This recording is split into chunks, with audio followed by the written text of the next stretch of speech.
Welcome back to Talk Show Night. We're about to introduce our first guest, Dave Bidini of the Rio Statics, the most famous guest we've ever had from our hometown of Etobicoke, Ontario. Also one of the most respected bands to ever come out of Canada.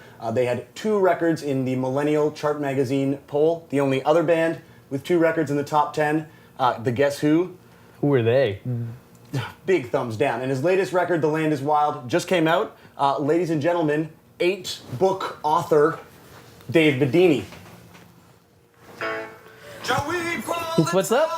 How's it going? Oh, good. Oh, yeah. Wow. Hey. How's it going? Are we live? We're live. You're live. Yeah. Good to see you. People don't realize how live this show is. Well, thank you very much. You're from Etobicoke, really? That's Yeah. actually my first question that I have written down. Question notes: Etobicoke is the best place. Well, Debatable. I think it's the best place until like you're maybe 14. Yeah. Then it becomes not so much the best place. But in that way, maybe it's a really good place. Like it's a good place to leave, I think. Yeah. You know, and it's a good place to go back like on Sundays to eat. Yeah. There's a lot of food in Etobicoke. Good Sunday eating place, for sure. It's a great place. I just ate in Etobicoke yesterday, actually. Really? We're taking Apache the show on a burger? Monday. Let's not get ahead of Let's not get too much into Etobicoke. because we're going to talk a little bit more about Etobicoke Right. later. But I'm glad that you dropped the Apache bomb on us. Okay. it had to happen. It was inevitable. It did since Yeah. we said Etobicoke. It was. Yep. Yeah, totally. it's pretty much the city hall of Etobicoke. Yeah. G&B too, but anyways, go on. Yes, It's your yes, show. yes. It's not my show. Yeah, I thanks. have to remind It's not myself the Dave that. Bidini show. No, not yet. You trying to get my job? I'm not. Okay. Should it become available, though? I mean, you know, hey, You were expressing some interest. Is what you want to get your resume in the door. indeed. Okay, great. We can never let Raja see this footage. No, you No. can't know. Oh, Yeah. there's a Roger? No, it's a Raja. Yeah. Raja. Yeah. Even worse. Way worse. We'll let him see that footage, because then he's Right. never getting a job.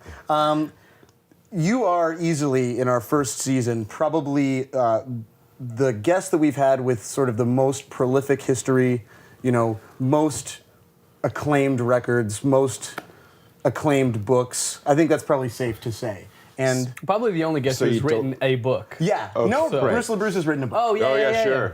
Bruce LaBruce has done a lot of things. A lot of things I haven't done. That's true. A lot of things most of us haven't done. You being a man that has done other things that Bruce LaBruce hasn't done. Right. I wonder when it comes time to, you know, write a new record or write a new book, how much at this stage in your career you have to measure yourself against great things that you've done in the past, and if that's ever difficult to overcome.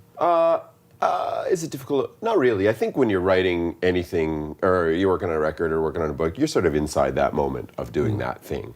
And maybe when that record comes out, you sort of look at it months later or years later from a distance, right? And you see it against all those other things.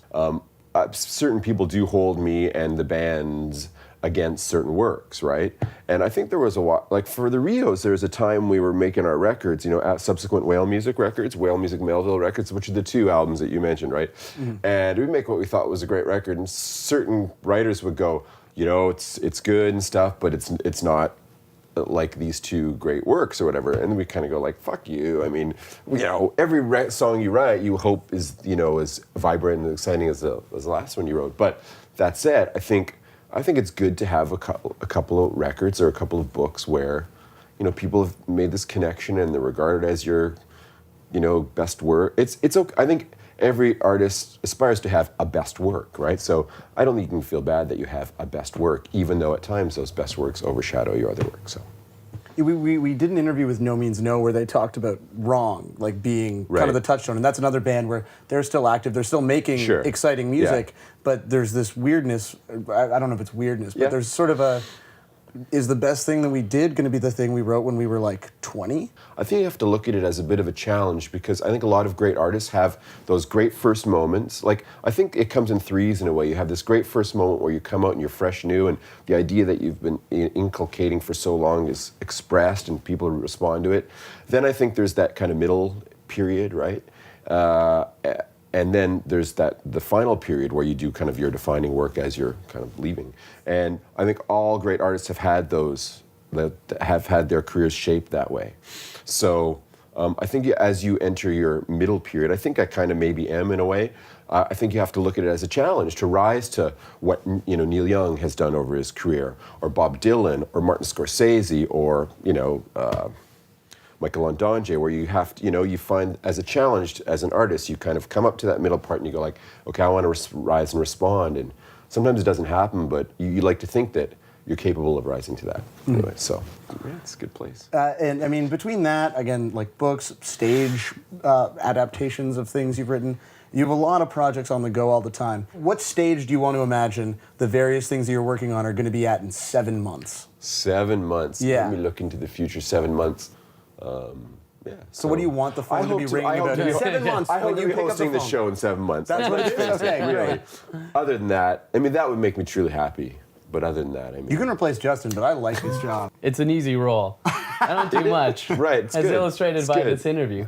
No, but he Right. looks good. I just sit and look good and You can be the straight man. exactly, yeah, The yeah. not so straight keep, man. Keep Sam in check when he For sure. rambles on a bit much. Sometimes I talk. No, it's good. Do you like pinch him, or do you have a signal, or It's is more of there, like a, like this kind of thing? Or... it's just sort of like a gentle rub. Once you calms start me down. tickling his ear, Exactly, you yeah. know Yeah. it's He just gone needs too to far. relax and Exactly. There you go. Well, we're Okay. going to come back and talk to you some Sure. more Let's, about our, we're gonna our go to the shared phones later? hometown. Are we We're going to That's go to the the thing, phones. We're going to secret- take phone calls about Solid. new jobs in Etobicoke. Great. But we'll be back soon after this break with more Okay. talk show night at Juicebox Manor. Groovy.